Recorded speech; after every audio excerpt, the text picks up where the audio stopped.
for the protection of these rights calls for each of us to exercise civility and restraint and judgment. And if, in fact, we defend the legal right of a person to insult another's religion, we're equally obligated to use our free speech to condemn such insults and stand shoulder to shoulder with religious communities, particularly religious minorities who are targets of such attacks. Just because you have the right to say something doesn't mean the rest of us. The National Prayer Breakfast of 2012.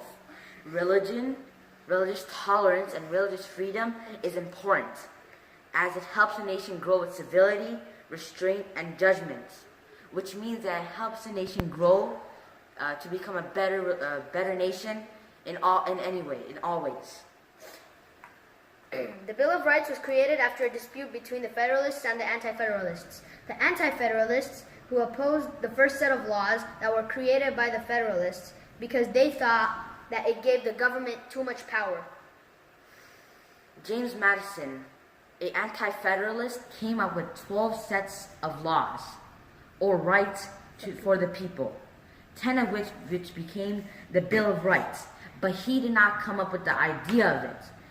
The Romans and the Greeks, they practiced this as syncretism, which allowed them to work together. This law of syncretism allowed them and forced them to join others with different cultures.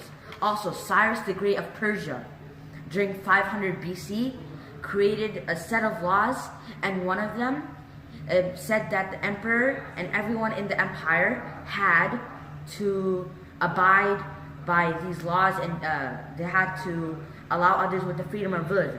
Also, many religions also are forced to give others freedom of religion, such as Islam, Christianity, and Judaism. A debate stirred between the Federalists and the Anti-Federalists.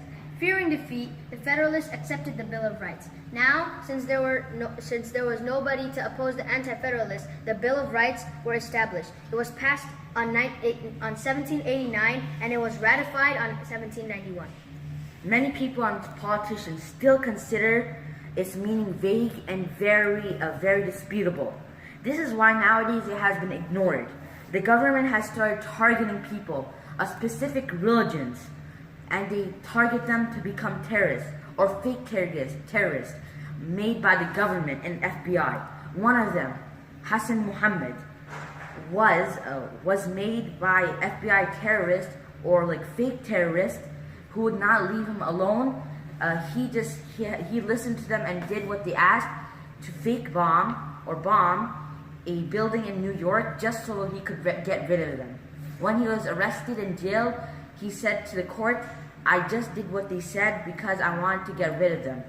They kept on asking me and bugging me to just keep on doing terrorist acts. As you can see on my left, this graph shows that nearly half of people surveyed care about freedom of religion over the less who care about freedom of speech, which is a basic component for freedom of religion. The other half do not care about it or are against it. As you can see on the next graph, this graph shows that about 72% of people disagree with the First Amendment, 56% of them strongly disagreeing with it. Both graphs show that Americans are starting to oppose this right. Why? They are made to believe that because of the First Amendment there are more terrorists and it'll drive America more. All of these other graphs show the same result, about 50% of people agreeing and 50% disagreeing. Some of them show the percentage of people with religion. As Americans oppose freedom of religion, many of them still care, as you can see on the pictures on my left. Whether it is creating art, protesting, or writing, they still care about it. They want to protect it. They care about it. Our freedom is being taken. As long as I'm president, no one is going to stop you from practicing your faith or from preaching what is in your heart and from preaching, and really this is so important, from the bottom of my heart, from preaching from the people that you most want to hear and that you so respect.